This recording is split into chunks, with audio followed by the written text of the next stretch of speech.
its soul and the first cup was poured in Yemen. It becomes an art in Istanbul. Coffee in that time, we're talking about the 1500s, 1600s. It's such an important part of society during in Ottoman rule that in Hanafi code, Islamic code, a woman had the right to divorce her husband if he didn't give her daily quota of coffee.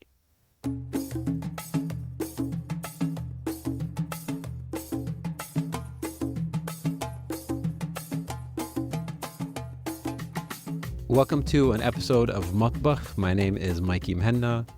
Today on the series, we have Mokhtar Alkhanshali, a social entrepreneur, a coffee lover, a roaster, subject of a best-selling New York Times bestseller, and somebody who I think is,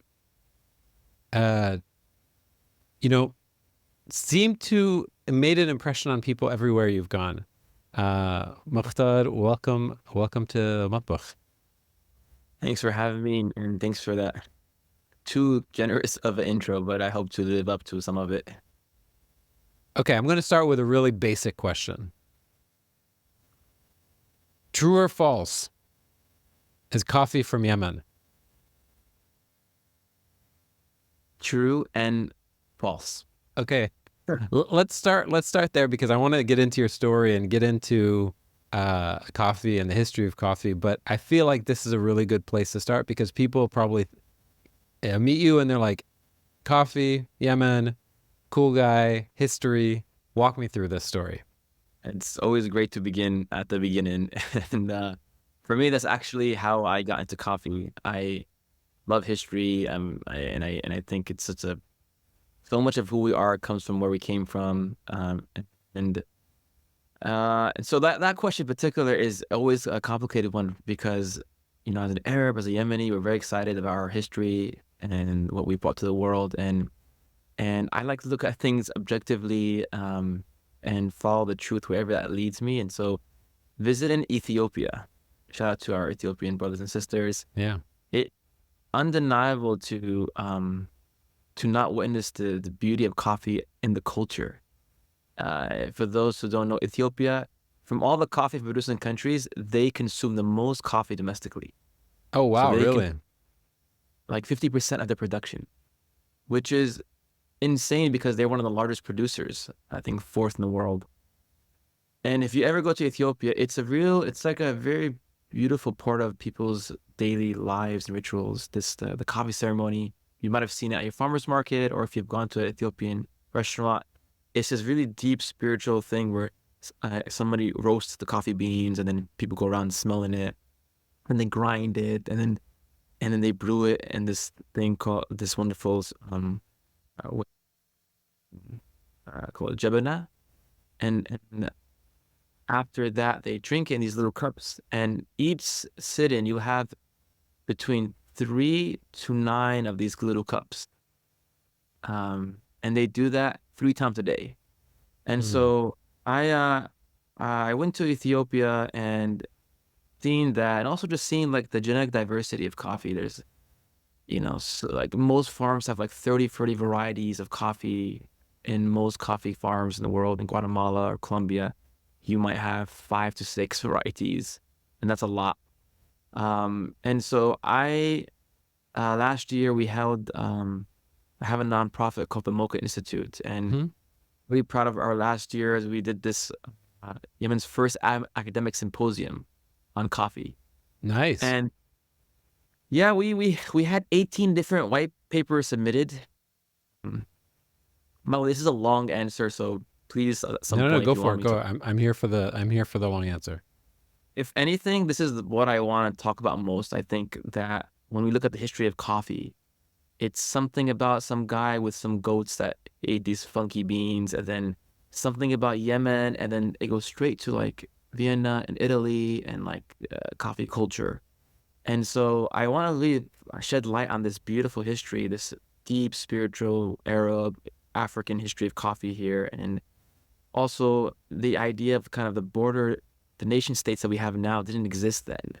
So the Amharic Aksumite Empire ruled deep into the Arabian Peninsula. They had a cathedral actually in Sana'a, and some of them in the Quran. There's the chapter on the elephant, al-fil, and Abraha, who was a general who brought the first time African elephants onto the Arabian Peninsula and tried to besiege Mecca. And so there's this like beautiful cross culture trade of spices, Yemeni tribes and Arab tribes and rulers deep into Ethiopia. And so that's just kind of to lay the land of like how things looked like. But yeah, and so we held this symposium and we had 18 white papers submitted. Incredible academic cultural production on topics like genetic diversity in Yemen and coffee in Yemen, the rituals of coffee. Dr. Saeed al-Shajjabi had a whole book on طقوس تقديم القهوة العربية, the rituals of preparing and serving Arabic coffee. We have Dr. Amin al-Hakimi from the University of Sana'a, who is a geneticist. He actually was a Fulbright scholar at Texas A&M, and this incredible ocean of knowledge of coffee varieties. We had this. One of my favorites was Dr. Abdul Wadud Makhshar, who is a from the University of Hodeidah in the western part of Yemen, and he's, in my opinion, the world's greatest expert on the history of coffee in Yemen in particular. And I wanted to moderate that panel. And so in this discussion, his lecture he gave, he spoke about the sheikh named Sheikh Ali ibn Umar al-Shadhili, who many regard as the monk of Mocha. The word monk was what the Orientalists used to describe him. And he... Mokhtar, can you give me some dates? Like, what are you talking about? This is the 1400s. Okay. And it's a great, interesting time period. So in the 1400s, Sheikh Ali he was born in a city called Tarim in the far eastern part of Yemen, near the Omani border. And Tarim is a very spiritual, very scholarly city. Till now, many of the scholars come out of there. A famous scholar, Ahmed al-Muhajir, who is a grandson of the Prophet Muhammad, peace be upon him. He comes from Iraq to Medina, from Medina to Yemen, and then from his descendants, a lot of trade happens between Hadramis in Yemen and Southeast Asia. And there's a beautiful history of this oceanic journey. There's a book called Graves of Tarim that talks about this. And these sister cities like Gujarat and the port of Surat in India and the port of Mocha in Yemen. And so his descendants, the Sargafs and the Hubayshis and the Rafa'is and these wonderful families, go to Singapore and Indonesia, and they kind of spread out through there. And so the Sheikh was born there. He lives in Aden for a bit, decides to go teach in Mecca. From there, he goes to Egypt. And Egypt, he follows the Shadhili Sufi order, which was started by Abu Hassan al-Shadhili in Morocco in 12th century. And so he, from there, decides to go to Ethiopia, to Harar, Ethiopia. He said he had a dream to go there. So he gets there, and there was this battle between the Muslim emir of that city, which, by the way, Harar is the most kind of Muslims area in Ethiopia, and the local tribes around the area. He sees this Yemeni scholar who looked really righteous and noble and asks them to make supplication for them. They win the battle, and so Sheikh Ali wants to go back to Egypt and Yemen, and the Ethiopian ruler asks him to stay and has him marry his own sister. And so this is an interesting part. So how does coffee get discovered? No one really knows. That's the short answer. But this is one of the theories where he basically sees people eating this plant called bunna. Bunna is an Amharic word. It's not Arabic. There are some mentions that...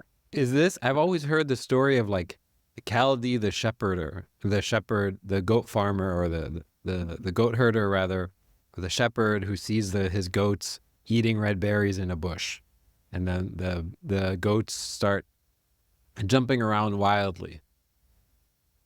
Is this unrelated? Yeah. Is this some fabricated story that's sort of like a fairy tale?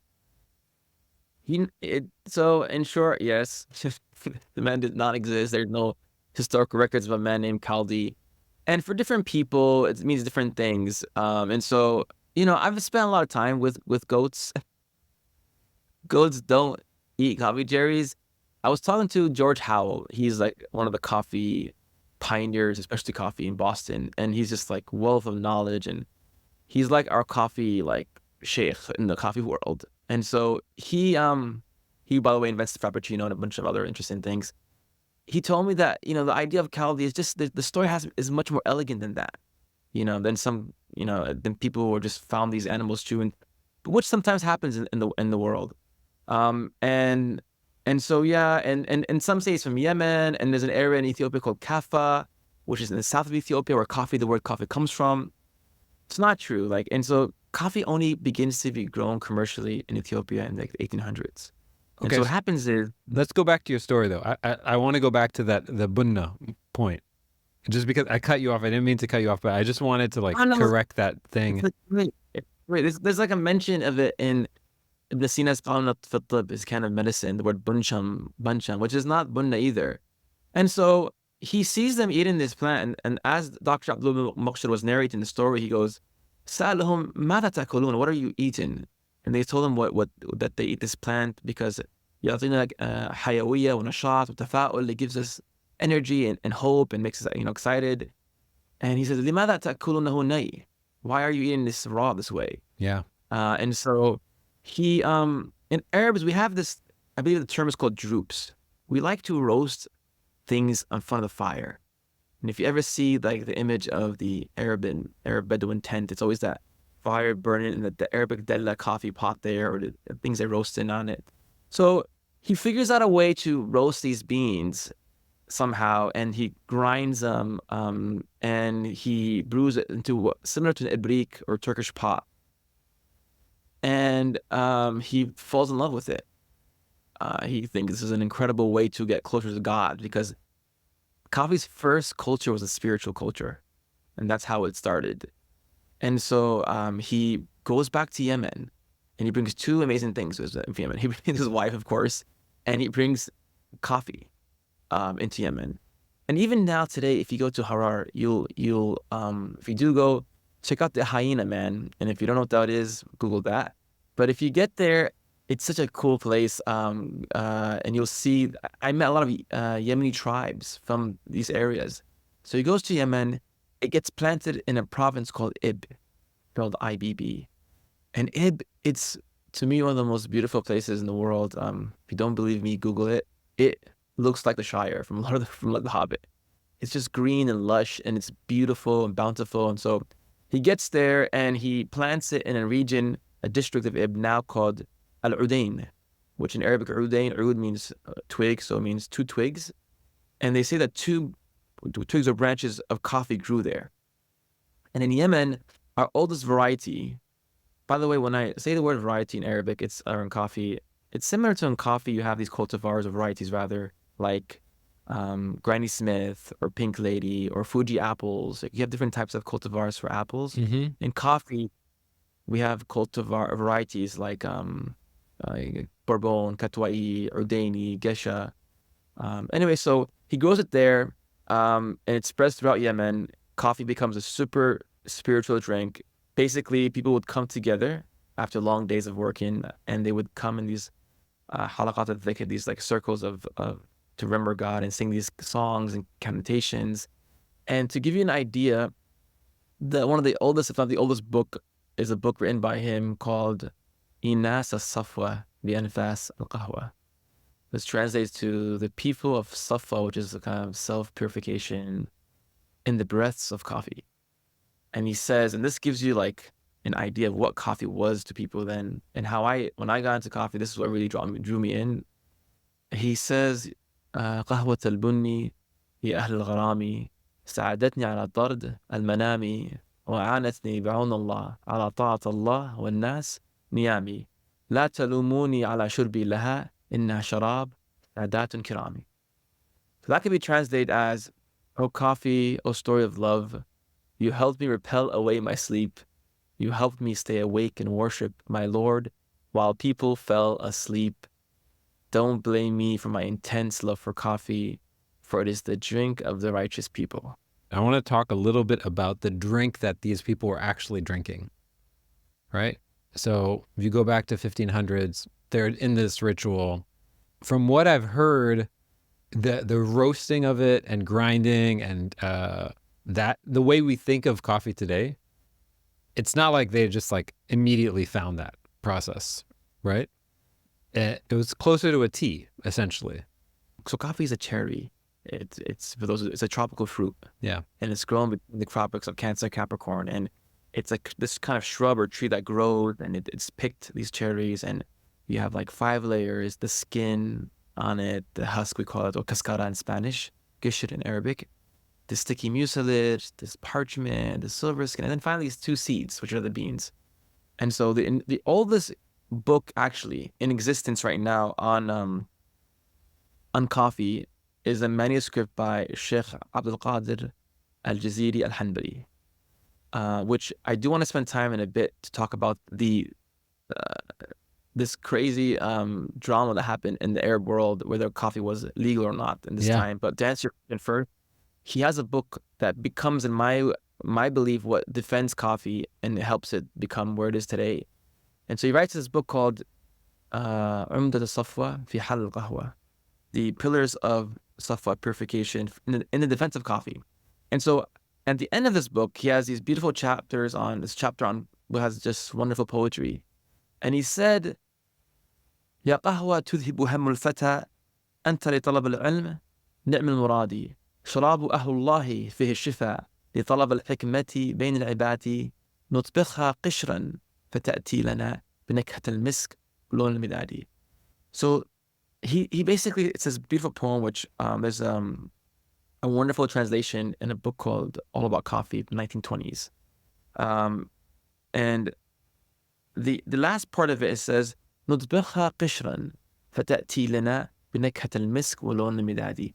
We cook it or brew it in its qishr, which is a husk. فتأتي لنا, and it comes to us بنكهة المسك, and the smell of musk, and the loan, the color of ink, dark color. And the way my grandparents and grandmother in the village drink coffee is they actually take the whole cherry and they roast the entire cherry, as it's described in this, manuscript from 1587. And so, by the way, this manuscript is in the National Library in Paris, and I was able to go see it a few years ago. And so that's how they would take the whole cherry and roast it. Where now we remove the husk and separate it and the parchment. That's not how it was consumed. And it was very communal. Another interesting idea is, or look at this, is in 1511. This is a very important event. The Ottoman overseer of Khair Bey, the overseer of Mecca, he's walking one day through the streets of Mecca. And apparently in this time period, Mecca was had this underworld of like dark characters and things happening and people drinking. It was a really interesting time period. And so he sees them, he smells this interesting smell, which is them roasting the beans. And then he goes closer to this camp and he sees them grind the beans or hit it with this, pulverize it. And then they brew it in what looks like a Turkish pot, or an ibrik, or jeswa, I pronounce it. And after these kind of 3 boils, they pour it into into one cup. And then they would pass the cup around. He saw them passing this cup around. So it was very communal. And they would drink it. ويقول رأى في وجوههم, in their faces, المرح والفرح, the excitement and happiness. Like their mood changed. And they began to talk about politics.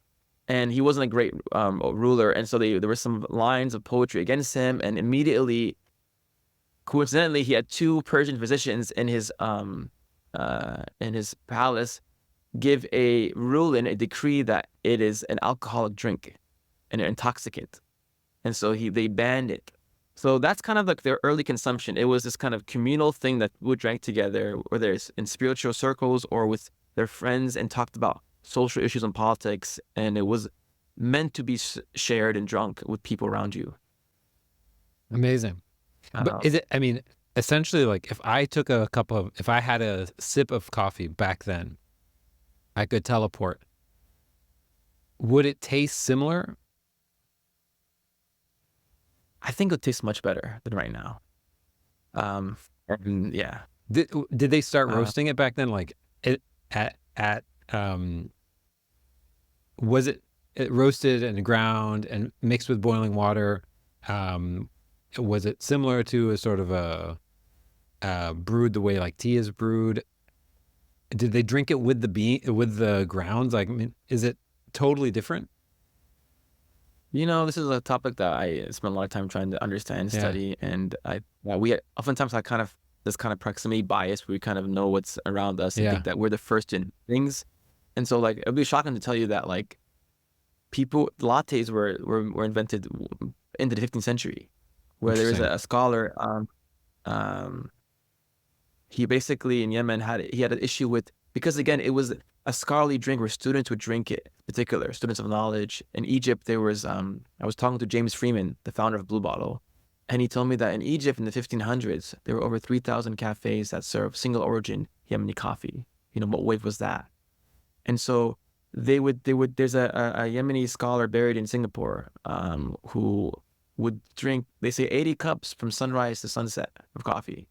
And so it was a very scholarly drink. And so this one scholar had an issue with his stomach, and the قرحة في المعدة. He Yeah, had this, I don't know if it was IBS or what it was, but he couldn't take the acidity of coffee. And so he prescribed drinking it with milk to calm the acidity. Another person would drink the cold brew, essentially. He would have coffee. He said, القهوة الباردة تطرد الشياطين الماردة. Like, I love the way they speak. He said the cold coffee, cold brew would repels away the like mischievous or evil devils. yeah.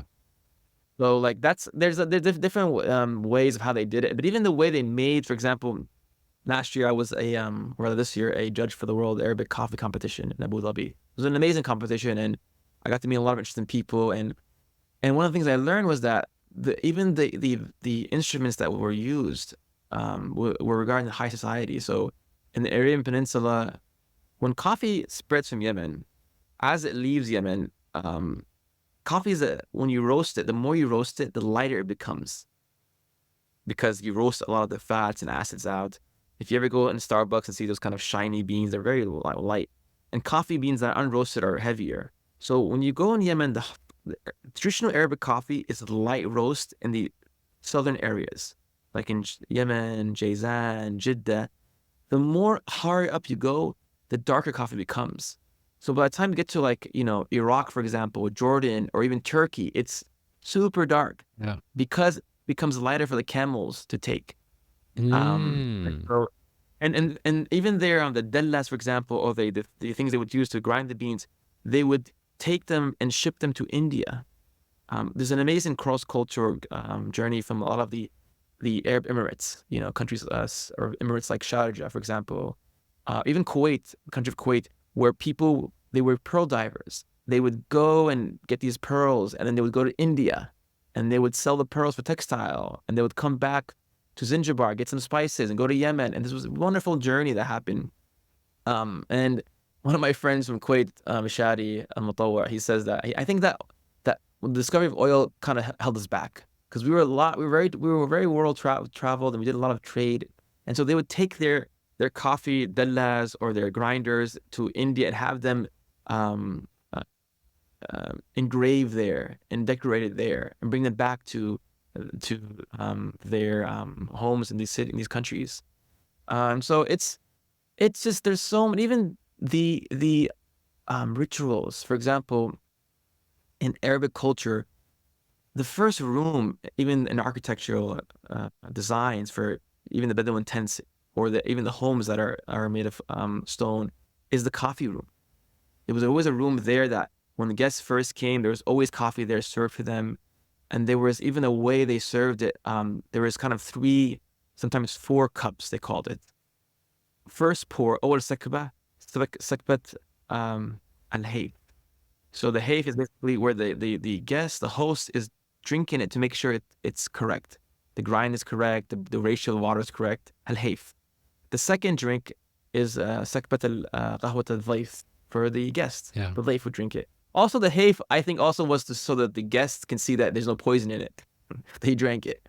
Because a lot of treachery going on back in those days, and sometimes. And the third was called al-hayf, al-kayf. Kayf is basically a type of, almost like getting high, like this kind of like euphoric feeling. So al-hayf, al-layf, al-kayf. And the fourth, if you got to it, was a safe, which means that it means sword, which means that you're protected by us. You're one of us now. And all these different things, like you'll even see in some cultures in the Arab Gulf, where they'll have these cups and they'll have the guest when he first comes drink the cup, and then he'll give it back and then he'll break it. And this was a sign of extreme honor to the guest, saying that nobody's going to drink after you. And cups were very expensive at that time too, porcelain cups. Yeah. Okay. Everything at this point is wonderful, right?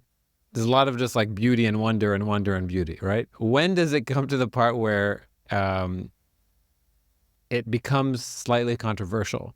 Because a lot of people travel around the region, they don't see coffee only until recently, because it's become like a interest of soft power, and we're trying to reclaim these things. But beforehand, like 1920s, 1930, not 1920s, 20, 30 years ago, you would see a lot of tea, right?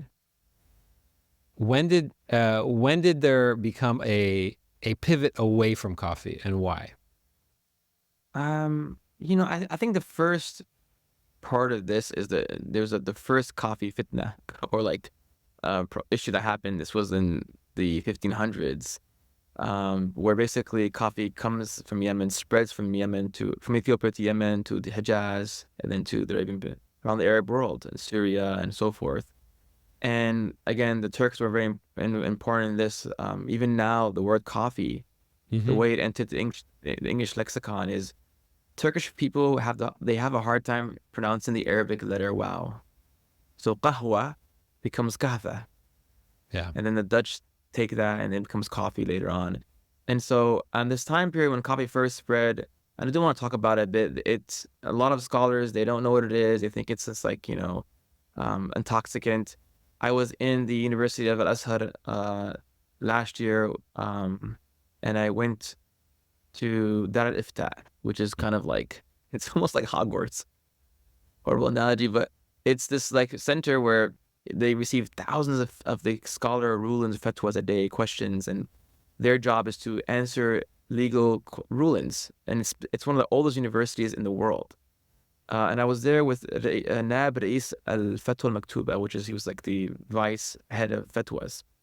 And Egyptian scholars, one thing that's wonderful about them is they're just so lighthearted and funny.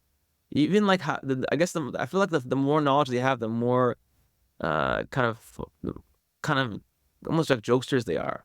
So I'm in this guy's office, and there's this master student going over his thesis, and he's trembling because the sheikh is like being really strict on how he's on some of the things he had argued about. Anyway, so he gives me a book to read. It's called by Sheikh Ibn Hajar al-Hatimi. And he goes, مختار أنا بينما كنت أحضر لكتاب عن تاريخ الأزهر الشريف تطرقت إلى موضوع التعصب في المذاهب. He goes, as I'm writing this book on the history of the Azhar, I got to this issue about people who believe in one madhab and are very kind of like non-partisan around this idea. And so I'm reading this book, and it says, ولقد وقع لنا بمكة المشرفة قرب 900 للهجرة أننا حضرنا وليمة عرس. It happened to us on the year of 900 after the Hijrah that we came upon a wedding in the city of Mecca, the holy city of Mecca. فأوتي إلينا بالشراب المسمى آنذاك بالقهوة ليشربه الناس على العادة. And we were given this drink called coffee that people drank as a ritual during these kind of occasions. فقال بعض أكابر علماء مكة القهوة مسكرة نجسة حرام أشد من الخمر. That many of the scholars of Mecca said that coffee is an intoxicant, an evil drink that's an unclean, worse than alcohol. So this debate that happened between the scholar and between this person. And so unfortunately, a lot of times when something is new, some religious scholars, they just ban and ask questions later. And so coffee in the beginning has this kind of negative connotation. Eventually, It was even called Khamr al-Shadiliya, the wine of the Shad.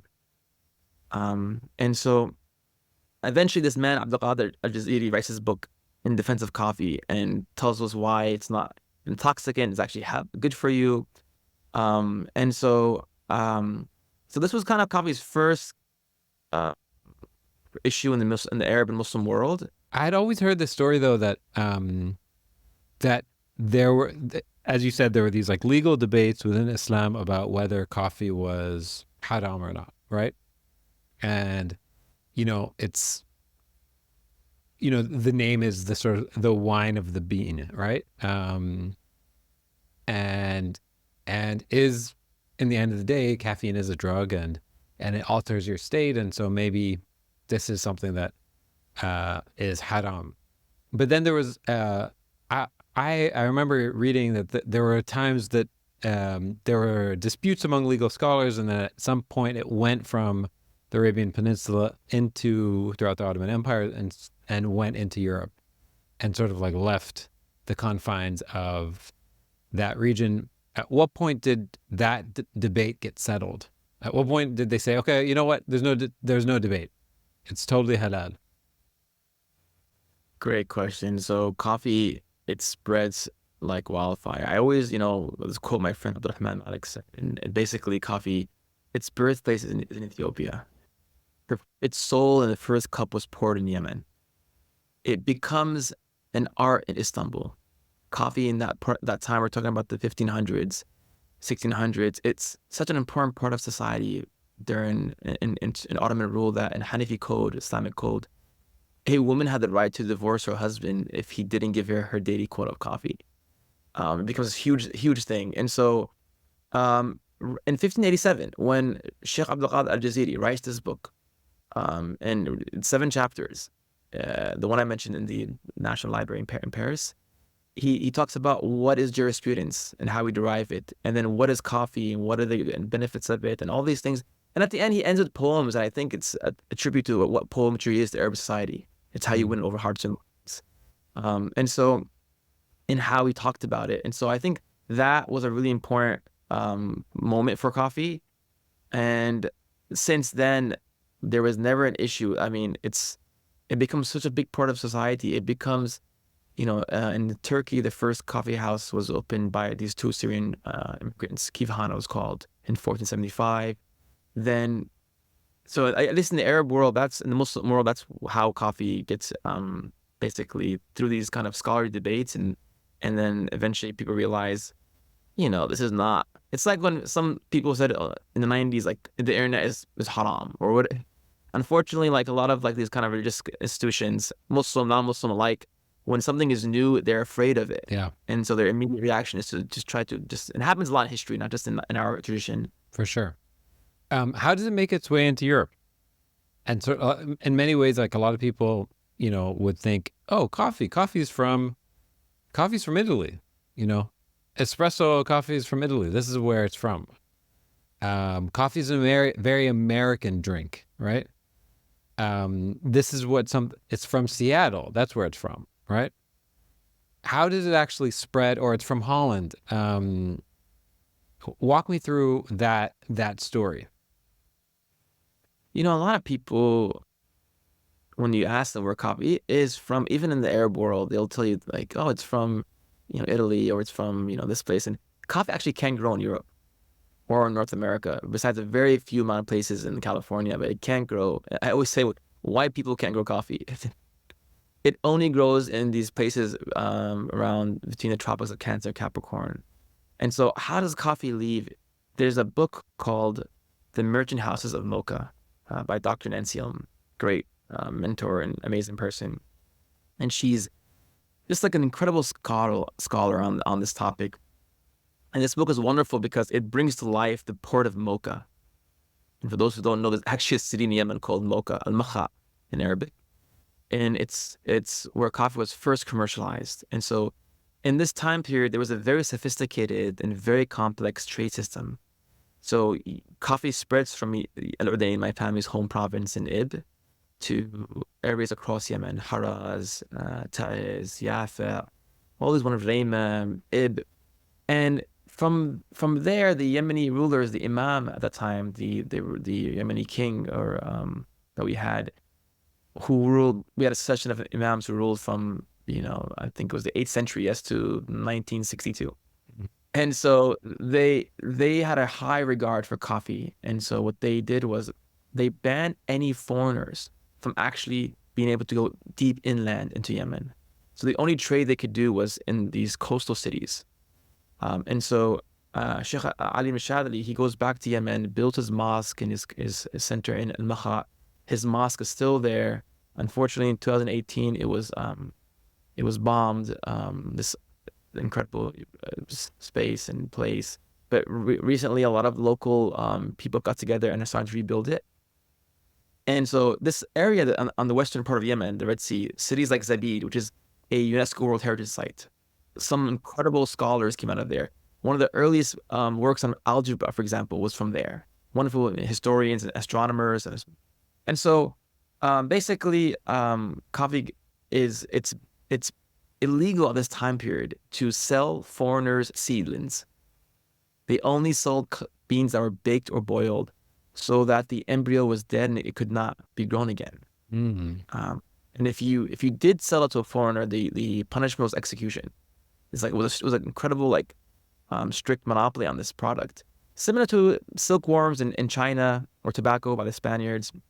And so it was a wonderful trade network where basically farmers from these free farmers would grow these coffees across Yemen, and it would be brought to a city called Beit al-Faqih, and this city where coffee would be taxed there, and then it could be sent from there by the Baniyam or the Indian Bohra community that was in Yemen. They played a huge role in the trade because they spoke these foreign languages, Spanish, Italian, and so forth. And then from there, it would be taken to the port of Mocha and sold there. This was interesting because coffee in this time period was a very valuable and very respected drink in Europe. In its first introduction, many people were against it. Actually, it's funny, people claim Italy is this wonderful place for coffee. Pope Clement VIII in 1600, he actually banned coffee. He called it an evil Arab Mohammedan drink, the devil's brew. And people really wanted him to try it because they loved coffee. So after several dozen merchants persuaded him, he had his first few sips, and I am not making this up. He actually loved it, the coffee, so much that he baptized the beans. And his actual quote was, "This, it would be a sin to have this drink exclusively for the infidels." And so coffee. Why did he ban it to begin with? Why did he call it the devil's brew to begin with? He never tried it. Anything from the Muslim world and the Arab world was seen as other, or with suspicion around this time period. You're talking about, this is after Constantinople was taken over by the Ottomans, and it was 30 years before King or Sultan Suleiman besieged Vienna. So there's a lot of infighting between those two worlds. And even now, unfortunately, anything from the Muslim world, the Arab world, even now, if you speak Arabic in airports, we deal with a lot of these kind of negative, xenophobic, just racism. That's what it was. And so coffee eventually makes its way that way. So the other route was, and there's a book, one of my favorite books, called Coffee: A World History, that Dr. Jonathan Morris, I believe.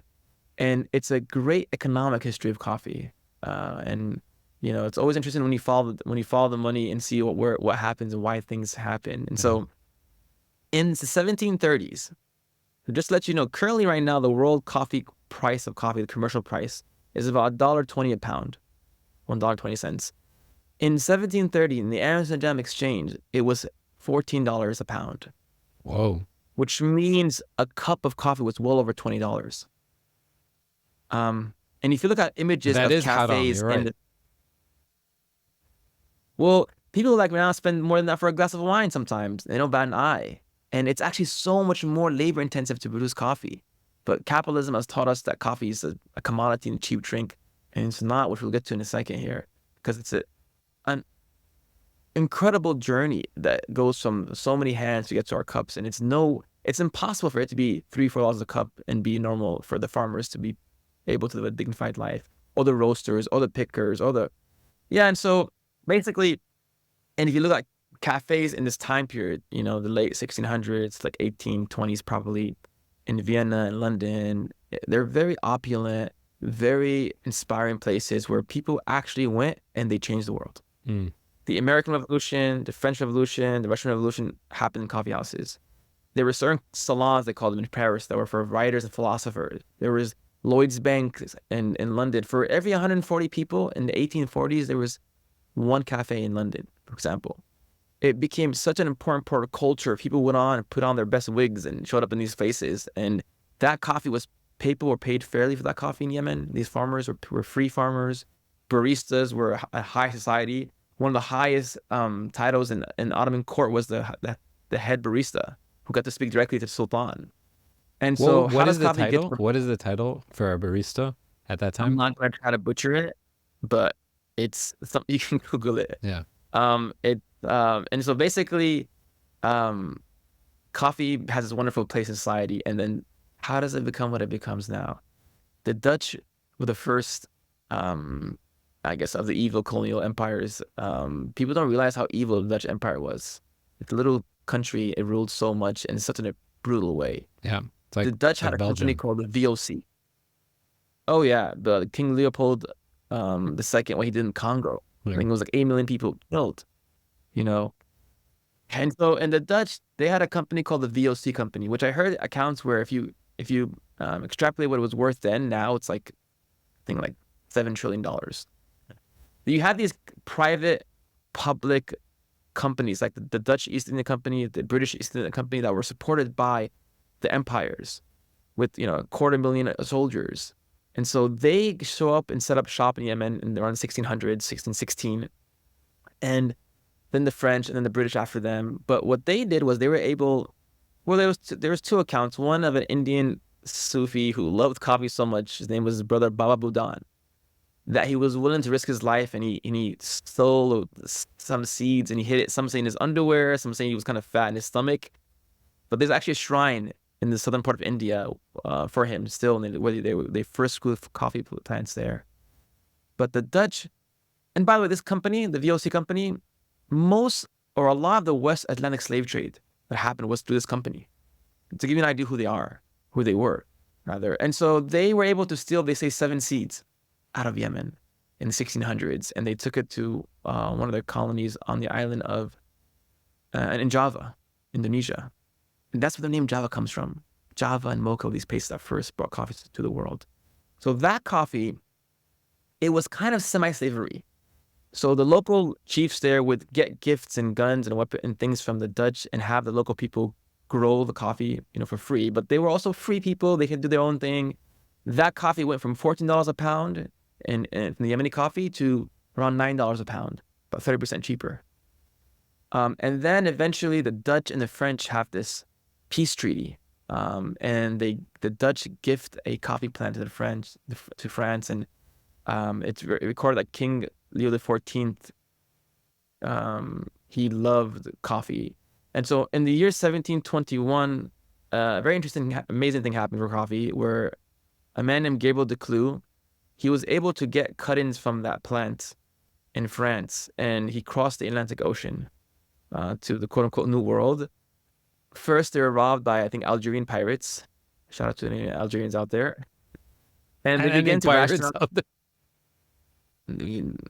We have some Yemeni pirates sometimes, but we can get that in a bit. Yeah, for sure. So he basically he started to ration. They were rationing their water supply on this ship. They were in the middle of the ocean. They didn't know if they were going to make it, and he began to give up a lot of his water to this plant he had in this glass container.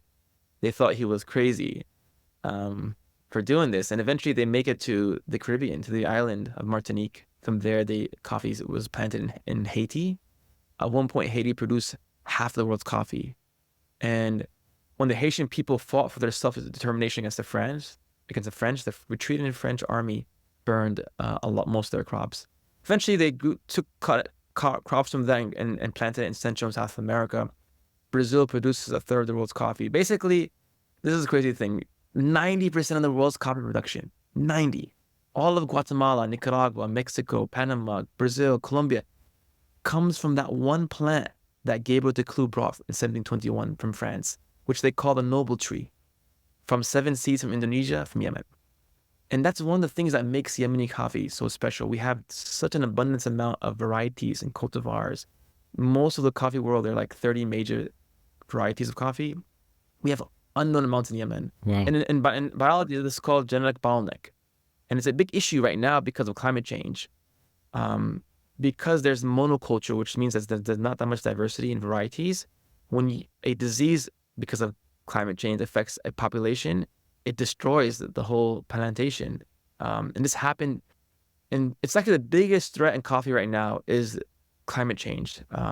In 2013, this disease called La Roya or leaf rust affected a lot of countries in South America, in Central America. Guatemala lost 50% of the coffee production. They had to do a national state of emergency. The same year, 2013, El Salvador lost 75% of the coffee production. It's a huge problem. So Yemen has these kind of unknown varieties. And so let me ask you a question. I go to a coffee shop, a specialty coffee shop, somewhere in Beirut, Dubai, Abu Dhabi, Doha, wherever, right? Kuwait, all these different places in the region. I walk up and I say, I'd like a V60, please. They say, great, excellent. What type of bean would you like? And I say, what do you have? They will say Colombian, Brazilian, Ethiopian, Nicaraguan. I have literally never heard one person in any of these places say, would you like Yemeni coffee? Why is that true? The first question is, why is that true? And second question is, if you are an environmentally minded coffee drinker, shouldn't you just be drinking the coffee closest to you? Great questions. And actually never ever got asked that second question. Yeah, I mean, in the U.S., I think the only reference of Yemen I remember growing up was in the show Friends, when Chandler Bing wanted to escape Janice. He makes up this whole story that he's going to go to Yemen, and it's like the only time people knew about Yemen, I guess. And so, but when I first got into coffee, I was excited because I'm like, wait, I can work in Yemen, and some of the biggest coffee consumers are Arabic people. Arabs are people from the Arab Gulf and the Levant and North Africa. And I realized that they're all buying cheap coffee from other countries. And it was kind of ingrained in them, this idea of cheap coffee.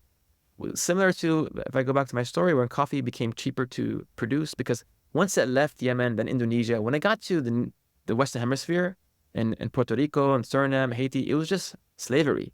Coffee goes from $14 a pound to $9 to $5. And then when they bring in mechanized, super industrial farms in Colombia and Brazil, it becomes $1 a pound.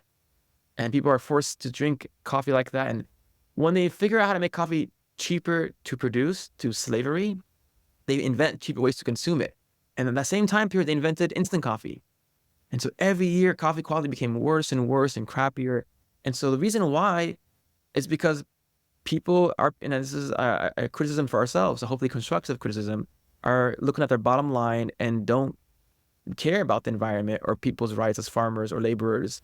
They're looking for how to make more money, and the cheaper the blends are, the better for them. But this is changing now. We're having this almost like renaissance or second golden age of coffee now. When I go to Beirut, I have not been to Beirut, but these cafes I follow, like Cafe Yunus, or in the UAE, Espresso Lab, or Archers, or Cartel, in Kuwait, 48 East, or Richards, or Ace, or in Saudi Arabia, the Roasting House, Elixir Al Bun, Med Cafe in Jeddah, in Egypt, Cairo Coffee Collective. Like, I have so many friends now. They are young people, millennial, Gen Z, who are reclaiming this heritage in the most beautiful way. And in those shops, you will find Yemeni coffee. You can go to Oman, Azura Coffee right now, cafe there in Muscat, and you can get Yemen coffee. And so it's starting to change. Even here in the U.S., this renaissance of young Yemenis finding themselves in coffee and these cafes. Della and Haraz, Qahwa House. And it's something that I never in my life imagined I would see Yemen coffee have this moment and this movement now, really. And so um, it's changing, and I think it's also not the cheapest coffee. It's something that's it's something that we're the smallest coffee producing country. Our coffees are the hardest to produce per pound. If you look at images of these villages in Yemen, they're on the tops of mountains, 2,000 meters above sea level. You can't even take a car there. You have to go through donkeys. Till now, still, it's like, that's why whenever I go to Yemen, I lose like 20 pounds immediately after a few months because of just these high altitude, and so it's really hard to produce, and it should be that way. Like, we have cheap Kraft and Velveeta cheese, right? But we also have aged Kumte or Wisconsin's, and chocolate. You have cheap Nestle chocolate, but you also have certain varieties. So in coffee, it's not one. It shouldn't be one thing. Why in every other thing we consume, we have different tiers of things. And so I try to like always challenge that perception. And so Yemen coffee is like the Manuka honey, is like champagne from France, is like, a special diamond. It's just produced in very small quantities. Most coffee farmers, the average the amount of coffee plants they have in Yemen are around 53 trees, right? That's not even like I've been to farms in Ethiopia. One farm, Horizon Farm, it produces more coffee than the entire country of Yemen.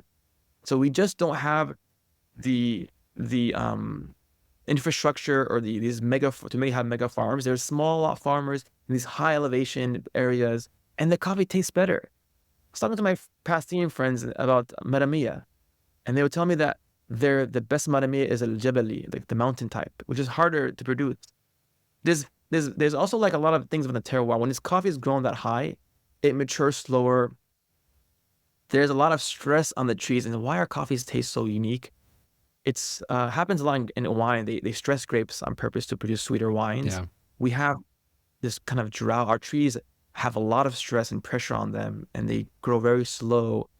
So just to it's not the cheapest coffee for cafes to sell, and it's more of like a special treat. But I did want to end with one important thing, because I think for everything that we consume comes from somewhere. I always try to have people become conscious consumers. These corporations are not going to change, and these governments are not going to put policies that are going to change the way they do business because the lobbyists that pay them off.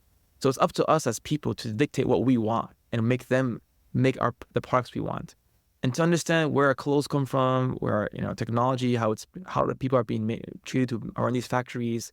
It's a very sad reality, and so there's also political reality. And what's going on right now, there's a huge issue with the slowing of ocean shipments from the Red Sea because of my people in Yemen taking a stance in the situation.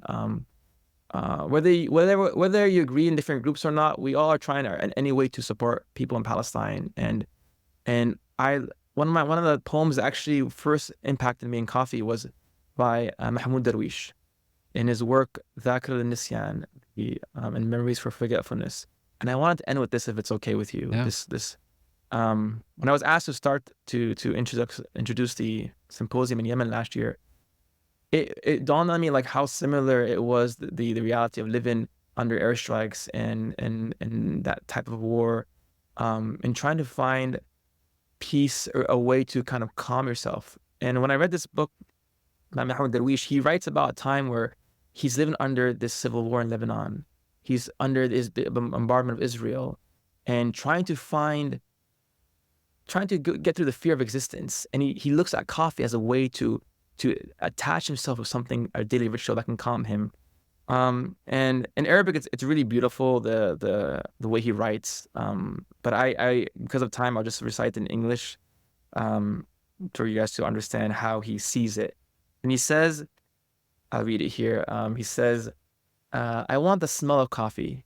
I want nothing more than the smell of coffee. I don't want from all my days other than the smell of coffee. The smell of coffee to hold on, to stand on my feet, to turn from an animal that crawls into a human, to stand my share of this dawn on its feet. Let's go together, this day and I, to the streets in search of another place. I want the smell of coffee. I want 5 minutes. I want a 5-minute truce for coffee. I no longer have any personal request other than making a cup of coffee. With this obsession, I have defined my mission and purpose, all of my senses fixed on one call and thirsted on one goal, coffee. Because coffee, the first cup of coffee, is a mirror of the hand that brews it. And that hand that makes the coffee broadcasts the quality of the soul that brews it.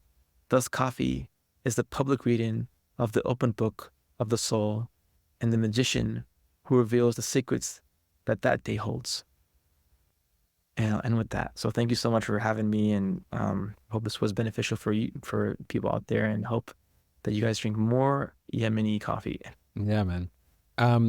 Everybody can find Mokhtar on everything. Check out the Port of Mocha, the Port of Mocha, the Mocha Foundation. Man, thank you so much. This is a lot of fun. I hope you enjoyed it. And keep an eye out for a Deftar article that will come out and as a companion piece to this article with some of those book recommendations. All right, everybody. Thanks so much.